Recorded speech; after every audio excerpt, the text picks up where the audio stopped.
Hey there, I'm Jeff with CreditCards.com. Today we're doing a comparison of the Bank of America Cash Rewards Card and the Chase Freedom Unlimited. So these are two of the most popular cash rewards cards out there, and we're going to talk about why you would get one over the other. The way we're going to structure this review is we'll talk about how they're similar first, we'll talk about the rewards second, and then third, we'll talk about the major reasons to get one card over the other. I think you're gonna find the video really helpful. If that's the case, we would appreciate a thumbs up. We spend a ton of time on our content. You can also subscribe. We're gonna do a lot more credit card videos in the future. And just so you know, CreditCards.com, well, credit cards is all we do. So if you have any questions about these cards or any other credit cards or credit more generally, go to CreditCards.com.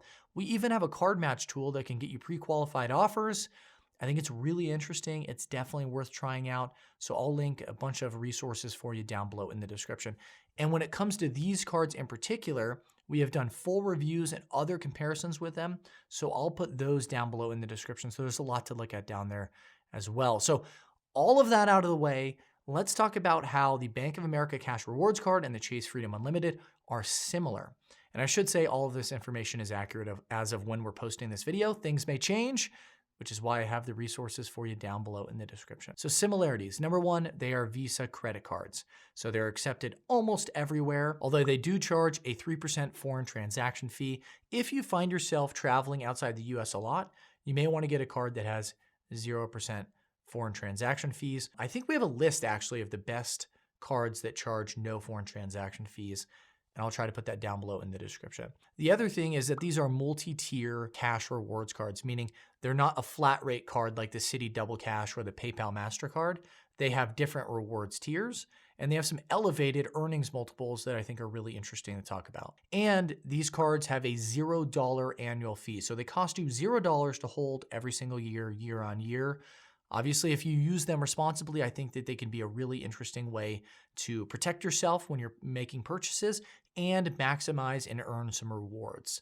Now, speaking of rewards, I want to talk about how Bank of America does it and how Chase does it, because you may find yourself on one side of the fence just on this stuff alone. So with Bank of America, they have three different tiers. They have a 3% tier, and that is kind of a category of your choosing somewhat. They have a 2% tier that is for grocery stores and wholesale clubs, kind of like Sam's Club or Costco.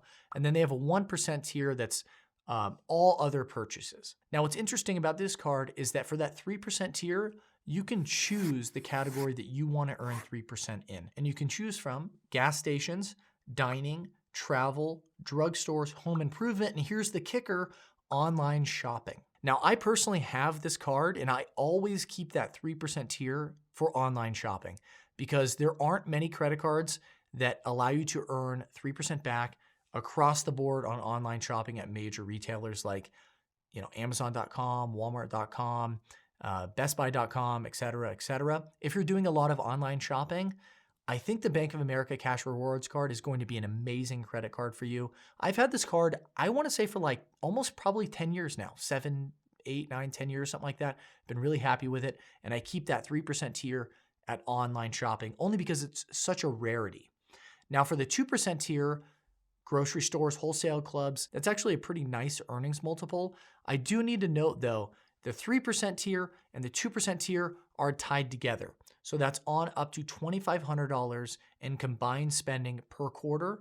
Then after you meet that cap, you start earning 1% for both of those tiers. So it's kind of a little bit of a downside, but still you can earn 3% in a category of your choosing and 2% for a really core category being grocery stores and wholesale clubs. Now for the Chase Freedom Unlimited, they, frankly speaking, have some amazing multiples. For instance, you earn 5% back for transactions made through the Chase Ultimate Rewards portal. So if you are traveling a lot and you're used to Expedia or Kayak, you can actually use this card, book through the Chase Ultimate Rewards portal, and you earn 5% back on those transactions, which is amazing. I mean, there are a lot of travel credit cards that are specific for travel that don't earn 5% back. So that's pretty amazing. And that's actually a promotion that's staying. Now, one that's going away in the future is 5% back on Lyft rides. That will go away, I believe, in March 2022. But between then and now, you earn 5% back on Lyft rides. You also earn 3% back on dining purchases. There are no caps on it, and it doesn't change. You earn 3% back also at drugstores. and then you earn 1.5% back across the board on all other transactions. So I think, if you ignore the fact that Bank of America has that kind of broad online shopping category for the cash rewards card, you really have to give the edge to the Chase Freedom Unlimited. 3% back for dining is really, really competitive. 3% back for drugstores is about the best you'll do. 5% for travel, it's hard to top that. Again, travel book through the Ultimate Rewards portal. I just think that they have some amazing earnings multipliers there. And it's hard to beat 1.5% back on all other transactions. In fact, probably the best you can do for like a flat rate across the board earnings multiple is 2%. And this one is 1.5% with the other tiers that I mentioned before. So, obviously there are some pros and cons for the cards there. Let's also talk about some of the other major reasons to get one over the other. Let's start with Bank of America. And one big reason is the Preferred Rewards membership system, which is kind of like a loyalty program that pays you more the more money you have with Bank of America. They have 3 different tiers. They've got the Gold, the Platinum, and the Platinum Honors. Depending on which one you fall in, you either earn a 25% boost, a 50% boost, or a 75% boost on your rewards with this credit card and many of your other credit cards. So for example, if you're in that Platinum Honors category of a 75% boost, that one goes from 3% to 5.25%. The 2% tier goes from 2% to 3.5%, and the 1% tier goes from 1% to 1.75%.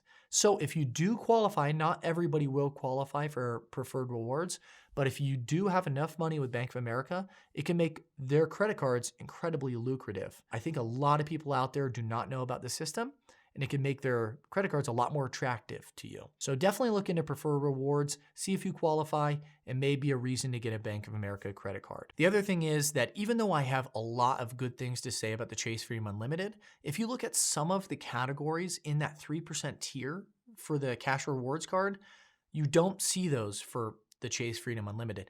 And what I mean by that is gas stations are included, home improvement stores are included, online shopping is included.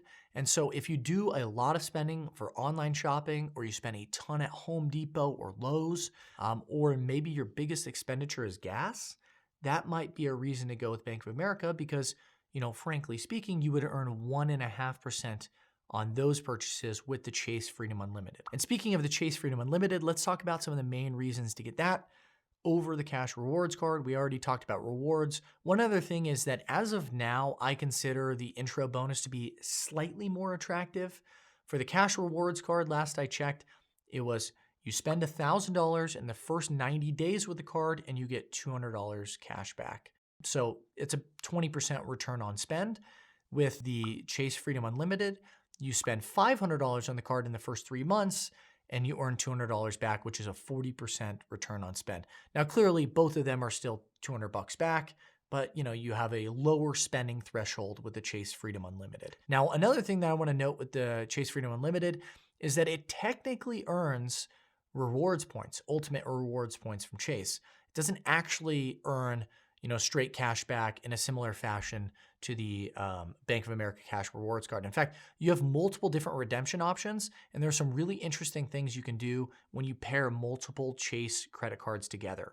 So not only can you deposit the money into an account or get a statement credit like with Bank of America, but you can get gift cards, and you can also book travel through the Chase Ultimate Rewards portal. And if you have the Chase Sapphire Reserve or the Chase Sapphire Preferred cards, you get a boost with your points. You get a 25% boost with the Preferred and a 50% boost with the Reserve. So that means if you have 10,000 points with the Chase Freedom Unlimited and you transfer them to your, let's say, Sapphire Preferred, those 10,000 points become 12,500 points because you get the 25% boost. So all of a sudden your 10,000 points go from being worth about $100 to $125 by virtue of transferring them to the Chase Sapphire Preferred, and they could be worth about $150 if you transfer them to the Chase Sapphire Reserve. So there's some really interesting things to do if you have multiple Chase credit cards. And you can only have one of those, by the way. You can only have either the Sapphire Preferred or the Reserve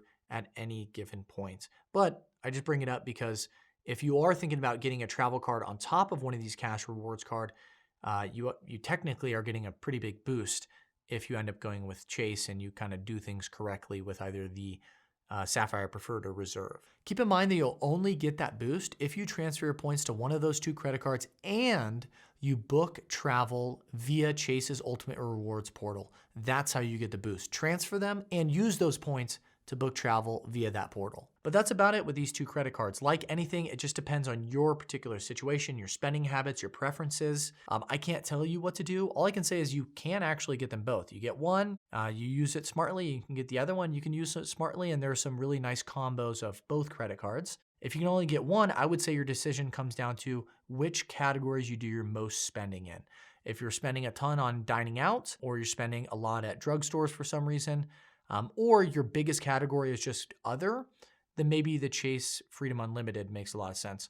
But if you're going to qualify for some of the preferred rewards tiers and you do a lot of online shopping or spending at Home Depot, then maybe that cash rewards card becomes more interesting to you. So that's it. I hope I earned your thumbs up. You can put any questions down below in the comments. And you can also check out, the full reviews and other content on CreditCards.com. Have a great day.